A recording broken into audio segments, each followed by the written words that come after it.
Bonjour tout le monde, alors aujourd'hui on se retrouve pour un maquillage rapide avec des produits de ma sélection du mois. Alors aujourd'hui c'est effectivement une petite vidéo rapide pour vous montrer comment je me maquille pour tous les jours avec, cette fois-ci j'ai choisi après les marques Inti la palette The Doll Beauty de chez Sephora en collaboration avec The Doll Beauty, forcément. Donc cette palette est fabriquée en Italie, elle coûtait une trentaine d'euros je crois, moi je l'ai eu à 22 de mémoire, un truc comme ça. Et elle se présente comme ceci, donc il y a 10 fards, donc plutôt une harmonie assez nude, avec quand même ce petit peps de couleur, un vrai noir, la tan butter qui peut servir un peu de beige, donc une palette qui me sert principalement à faire des nudes. Donc cette fois-ci je vais faire un maquillage un peu plus coloré avec cette palette et donc je vous donne mon avis à la fin de cette vidéo. Alors j'ai fait mon teint et j'ai mis mon anti-cerne. Je vais appliquer ma base à paupières, donc toujours ma base de ma rotation du mois, la Bella Pierre, qui est, comme j'ai déjà eu l'occasion de vous le dire, pas excellente et que voilà, je pense qu'il y en a d'autres qui sont bien mieux, mais en tout cas pour ma paupière à moi elle est pas tip top. Ça va bien pour tout ce qui est mat, mais dès lors que c'est lumineux, je trouve que tous mes lumineux avec cette base ont tendance à bouger. Et ils sont beaucoup moins beaux. Donc c'est pas une base que je vous conseille. Alors aujourd'hui, je suis en télétravail et comme d'hab, je profite de ma pause entre midi et demi et 13h30 pour faire un petit make-up. Et pour le faire avec vous. Donc au niveau des palettes de ma rotation, on va utiliser la Sephora et The Doll Beauty. Je trouve que cette palette est quand même pas mal pour un maquillage de tous les jours avec quand même quelques touches de couleur. Qu'est-ce que je vais utiliser? Alors j'ai utilisé déjà les marrons, donc je pense que je vais utiliser le violet de cette palette. Alors, je prends mon pinceau de la Naked Cherry et je vais prendre la teinte Butter qui est un beige blanc, enfin que je vais utiliser pour mettre sous mon sourcil. Ces derniers temps, j'ai vraiment manqué, enfin déjà je suis beaucoup moins présente sur les réseaux et ensuite je suis... même sur les vidéos, j'ai vraiment du mal à tenir la cadence de 2 vidéos semaine, tout simplement parce que j'ai beaucoup de boulot. Les enfants me prennent du temps aussi, ce qui est normal. C'est la vie de famille, hein. Et voilà, j'ai du mal à tout faire en même temps. Donc il y a des vidéos qui sont sorties avec un peu de décalage parce que du coup, celle du samedi notamment, je les monte le samedi matin, donc pour peu que la vidéo soit un peu longue. Elle peut sortir que du coup le dimanche. Donc là on teste la teinte violette qui s'appelle Kiss Me. Elle a l'air assez flashy. Donc on va y aller doucement. Voilà, puis bon au niveau du boulot c'est pas la grande forme. Je suis en train de chercher du boulot ailleurs. Voilà, c'est compliqué. C'est compliqué, du coup un peu moins d'entrain pour tout ce qui est à côté. Là, cet après-midi, je n'ai pas de visio, je vais juste être sur mon ordi à préparer un petit livret de com pour mon service. Donc, je peux me lâcher un peu sur le make-up. Alors c'est super pigmenté, ça a l'air de pas travailler trop mal, ça s'estompe plutôt bien. Cette petite palette coûtait 22 € et moi je l'avais eu en promo, en fait ils la vendaient avec le mascara Sephora, je sais plus comment il s'appelle ce mascara. Leur dernier sorti, en version non waterproof. Après je suis pas fan des mascaras waterproof parce que... Bon en fait mes mascaras classiques ils tiennent relativement bien et en général je vais pas trop à la piscine ou à la mer avec du mascara. Pour foncer tout ça je vais taper sur le noir. Mais je vais pas en prendre beaucoup parce que je veux pas avoir Voilà. Je vais pas avoir un truc trop noir, donc je vais juste foncer mon V. La banane comme on dit. Voilà. Un peu, pour donner un peu de profondeur, mais vraiment j'en mets pas beaucoup. Parce que j'ai pas envie que ce soit trop foncé. Alors d'habitude quand je fais ça, je change de pinceau. Mais là comme je veux un maquillage rapide, genre ce que je peux faire le matin, en général le matin quand je suis vraiment pressée, j'utilise le même pinceau, je le frotte juste dans... Quand vous savez cette épaisse d'éponge qui permet d'enlever la couleur sans avoir forcément à laver son pinceau. Je trouve ça assez pratique. Je vais en prendre un autre, plus fluffy. Est-ce que j'ai ça quelque part? Je vais prendre celui-ci et je vais rajouter un peu de blanc pour fondre tout ça, pour fondre mon violet. En fait, ce violet tout seul est un peu dommage, j'aurais bien aimé avoir une couleur un peu plus claire parce que du marron ça fait bizarre quoi. Voilà, ça c'est fait. Vous voyez c'est super rapide, là on met 2 coups de cuillère à peau c'est fait, bon après il n'y a pas énormément de couleurs. Je pense que je vais mettre Angel après pour... ou Stone Cold, allez soyons fous, on va mettre Stone Cold qui est l'espèce de bleu là. J'ai pas encore utilisé celle-là, parce qu'Angel j'ai déjà utilisé. J'ai déjà utilisé cette palette une fois pour me maquiller. Donc c'est entre le gris et le bleu, cette couleur. Voilà. Et là je reprends mon pinceau de tout à l'heure pour essayer de fondre un peu les deux. Alors je trouve que c'est bizarre parce que j'ai un œil d'un côté beaucoup plus clair que l'autre. C'est trop bizarre. Pourtant j'ai mis exactement le même... J'ai mis exactement la même chose. Voilà, ça y est, c'est un peu plus pareil. Un peu plus identique. Ok pour cette petite palette. En coin interne, je pars avec mes fards Devina. Et je vais appliquer avec mon pinceau, c'est un Zoeva 238. Je vais appliquer celui-ci du milieu qui s'appelle Paradise ou Opale. Quelle couleur irait le mieux avec ça? Oups. Donc la couleur, j'hésite entre les deux. Opale c'est la plus foncée, Paradise c'est la plus claire.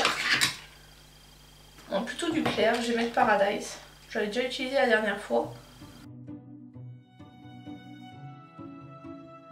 Et je voulais tester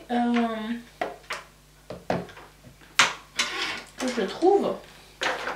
Le voilà, je voulais tester mon Twin Flame en teinte Young Love pour mettre en fait, apporter un peu plus peut-être de... Pour un effet un peu topper sur mon...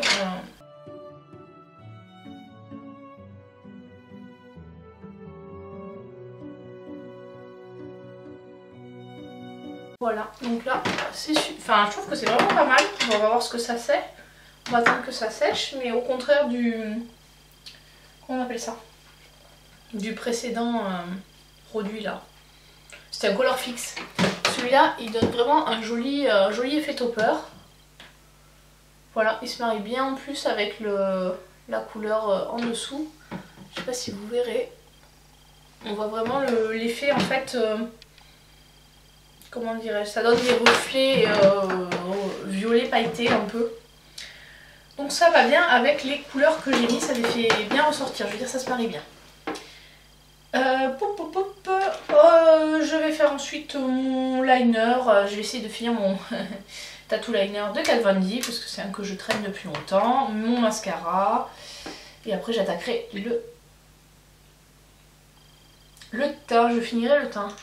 Le mascara, je termine le Urban Decay Perversion que je vais bientôt jeter parce qu'il commence à être de plus en plus dur à utiliser. Il commence à sécher. Sachant que c'est quand même un mascara que j'ai, avant de l'entamer, je l'avais depuis un certain temps. Et toujours le Marc Jacob, pareil, pour finir. Ils ont à peu près le même âge, je pense que peut-être le Marc Jacob est un petit peu plus jeune. Mais dans tous les cas, quand je les ai entamés, j'ai dû mettre du Duraline dedans puisqu'ils étaient presque secs. Ce qui m'a permis de leur redonner une seconde vie. Mais je pense pas pouvoir les garder encore très longtemps. Pour la poudre, j'utilise toujours ma poudre de finition Sephora, que j'ai pareil depuis un certain temps aussi, que j'ai transféré dans ce système là, parce qu'à la base c'était un pinceau poudre 2 en 1. C'est-à-dire que on avait la poudre dans le pinceau, mais le pinceau était tellement dur que c'était vraiment une galère à utiliser, c'était pas du tout agréable. Et il y avait quand même 7 grammes de poudre dans le pinceau, donc c'était une bonne contenance. Mais vraiment le pinceau des poils mais dur. Ensuite, au niveau bronzer, je voulais tester celui-là, alors qui est limite bronzer, c'est le Glimmer là qui est un petit peu foncé dans les tons. C'est celui-là, je sais pas trop si c'est peut considérer comme un bronzer. C'est un bronzer highlighter on va dire. Allez, on va tester ça.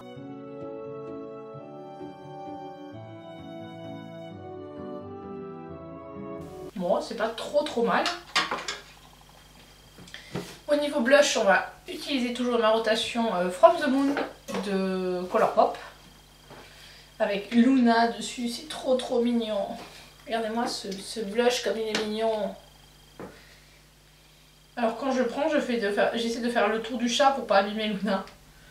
Voilà, il est très rose par contre. Donc il faut avoir un petit peu la main légère, sinon on ressemble vite à Barbie. C'est un beau rose Barbie. Ça fait un moment que j'ai pas commandé chez Colourpop. Ma dernière commande, je pense, ça remonte... J'ai dû vous la présenter au mois de mai, mais j'avais dû commander au mois d'avril. Ils ont sorti pas mal de collections. Et pas mal de mini palettes, et j'avoue que c'est pas ce qui me fait triper trop les mini palettes, non. Je suis un peu comme Danisha là-dessus. J'avoue que les mini palettes, ça me donne pas plus envie que ça. Pour l'highlighter, eh bien, on va reprendre Prismatica, c'est ma rotation. Je vais utiliser le central qui s'appelle Refract. Et hop, voilà mon pinceau highlighter. Celui-là, il est vraiment très brillant. Enfin, je trouve. Je reprends mon pinceau blush pour marier tout ça et donner un peu de brillant au blush. Mais je sais pas si vous verrez, mais cet highlighter il est vraiment... Ça c'est de l'highlighter. Enfin en général les highlighters chez Becca sont impressionnants en termes de qualité et de brillance. Ils ont vraiment un très bon... beaucoup de reflets. C'est pas un highlighter qu'on va mettre forcément tous les jours. J'avoue que celui-là j'en mets pas systématiquement tous les jours. Voilà pour ça. Et pour terminer, j'avais pas encore fait mes sourcils. J'avais oublié.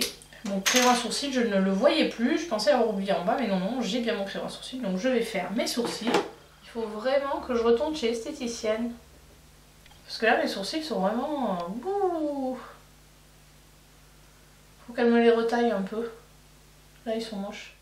Voilà, on va dire que ça fait la blague. Hein. Ça va le faire. Voilà, un maquillage, je sais plus à quelle heure j'ai commencé, j'ai dû mettre à peu près 20-25 minutes pour faire ça. Donc ce qui est à peu près, en général je mets un petit peu moins le matin, là j'ai estompé un peu plus, j'ai travaillé un peu plus les fards le matin, je mets grosso modo pour tout faire un quart d'heure, sachant que je fais mon teint avant dans la salle de bain. Comme ça pendant le déjeuner, le teint entre guillemets, le fond de teint a tendance à se fixer, à sécher, si on veut quoi. Et donc après je finis mon teint, les yeux, tout ça. Ah non, j'ai pas mis de...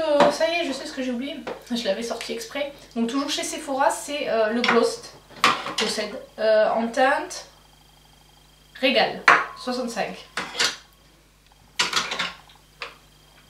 Voilà.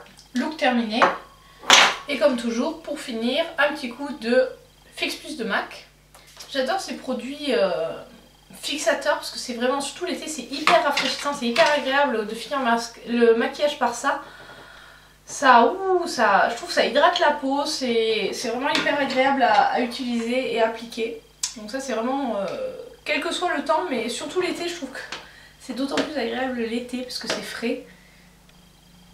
Mais c'est vraiment, j'aime bien finir mon maquillage par cette petite touche. Voilà, je remets mes lunettes et je vous donne mon avis sur le produit. Voilà, donc j'espère que le maquillage vous a plu. Vous avez vu, c'est quelque chose de très rapide. En même temps, là, je suis en pause déjeuner de ma journée de télétravail, donc je profite pour filmer les vidéos. Voilà, ça évite de trop manger comme ça. On mange vite fait un petit truc sur le pouce et après, hop, on tourne la vidéo et après on retourne travailler. Donc cette palette en collaboration avec The Doll Beauty, franchement je la trouve très bien. C'était pas forcément une palette que je voulais acheter, puis quand je l'ai vue en promo, j'ai dit bah pourquoi pas, sachant que la qualité des fards est quand même au rendez-vous, c'est une bonne qualité de fard, les lumineuses sont tout à fait correctes, donc c'est une palette qui franchement, si vous n'avez pas beaucoup de palettes de nude, j'aurais tendance à vous la recommander parce que c'est vraiment pas mal pour commencer. Après voilà, on n'aime pas la personne de la collaboration. Personnellement moi je la suivais pas, je la connaissais même pas, donc voilà, j'ai acheté la palette parce que l'harmonie, bon, parce qu'elle était en promo et puis l'harmonie me plaisait. Ensuite, on va passer donc au blush Sailor Moon. Donc j'adore la qualité des produits Colourpop et celui-ci ne fait pas exception à la règle. Je suis juste déçue qu'à force de l'utiliser, bah forcément le petit chat va disparaître puisqu'il y a un petit chat sur au niveau du blush qui est en impression, donc forcément il va disparaître. On verra plus la tête de Luna. Bon après j'aime bien le côté un peu animation du blush. Je pense qu'il doit y avoir, enfin même celui-là je sais pas si on trouve encore parce que la collection Sailor Moon elle est restée un moment sur le site et là à un moment elle était même soldée. Donc voilà, c'est une collection qu'on trouve encore facilement et si vous trouvez pas facilement, enfin si vous la trouvez plus celle-là, ils sortent régulièrement, enfin avec les sorties de Colourpop c'est plus que régulièrement, c'est quasiment des sorties hebdomadaires de collections, parfois même de collections complètes, des fois c'est juste une palette, des fois c'est toute une collection. Donc il y a souvent des blushs qui y ressemblent, c'est peut-être pas exactement les mêmes mais ça y ressemble beaucoup. Je pense notamment à la collection Hello Kitty, là, la dernière qui est sortie, où il me semble qu'il y avait un peu ces harmonies de couleurs. Au niveau du Twin Flame de d'Anessa Myrix, agréablement surprise. Excusez-moi. Je suis agréablement surprise par ce produit par rapport en fait au Color Fix où j'ai été déçue. Donc celui-ci, il est très bien, il bouge pas quand on l'applique et il donne, je vais vérifier quand même si on voit toujours. Je pense que vous le verrez moins bien à la caméra. Mais il y a bien cet effet multichrome. Ensuite, au niveau de la palette BK, franchement, je regrette pas de l'avoir acheté parce que les couleurs sont très lumineuses. Mais on ne peut pas tous les utiliser sur le visage. C'est clair que le violet et le rouge, qui sont de ce côté-là de la palette, je les utilise pas. Mais mis à part ça, pour la couleur blanche, qui est vraiment, bah, c'est celle que je porte en termes d'highlight, c'est un bon highlight. Le Prismify aussi, donc qui est un peu champagne, et le Glimmer, que j'ai utilisé cette fois-ci comme bronzer. J'ai aucun souci sur ces produits-là, ils sont très bien. Et ça va, enfin je veux dire c'est pas quelque chose qui... Enfin c'est quelque chose qui est portable sur le visage, au contraire. Le rouge et le violet, voilà, je ne me suis pas encore sentie de me le mettre sur le visage. Après le rouge on peut peut-être l'utiliser en blush, en l'estompant beaucoup, mais j'ai pas encore testé. Il faudrait que je teste de cette manière-là. Et ensuite, mes fards Devina sont très bien. Dommage maintenant que l'expédition coûte un bras pour les fards Devina, sinon j'aurais recommandé, mais là du coup c'est plus du tout d'actualité. Et enfin ce produit, ce gloss là de chez Sephora, j'aime beaucoup cette gamme là, j'en ai deux de la gamme et franchement je les trouve bien. Alors celui-là est très coloré, j'en ai un qui est beaucoup plus en transparence, mais celui-là est très coloré et ça reste, bon, jusqu'à ce qu'on mange, mais ça tient relativement bien au coup-bois. Bon après ça reste un gloss, mais je trouve qu'ils tiennent relativement bien et qu'ils ont quand même une bonne coloration. Certains gloss paraissent pigmentés dans le flacon et en fait à l'application sont transparents. Celui-là c'est pas le cas, on a vraiment la couleur du produit qui quand on l'applique. Donc n'hésitez pas à me dire si vous aussi vous avez testé ces produits, parce que globalement à part un ou deux qui sont un peu plus compliqués à trouver comme les fards Devina ou le Twin Flame, qu'on trouve pas partout, les autres sont quand même plus faciles à trouver, ça vient de chez Sephora. Donc n'hésitez pas à me dire si vous aussi vous avez testé les produits et ce que vous en pensez. Voilà, j'espère que cette vidéo vous a plu, c'est un format assez court où voilà, je partage un peu comment je me maquille avec vous. Allez, je vous dis à très bientôt pour une prochaine vidéo, ciao ciao!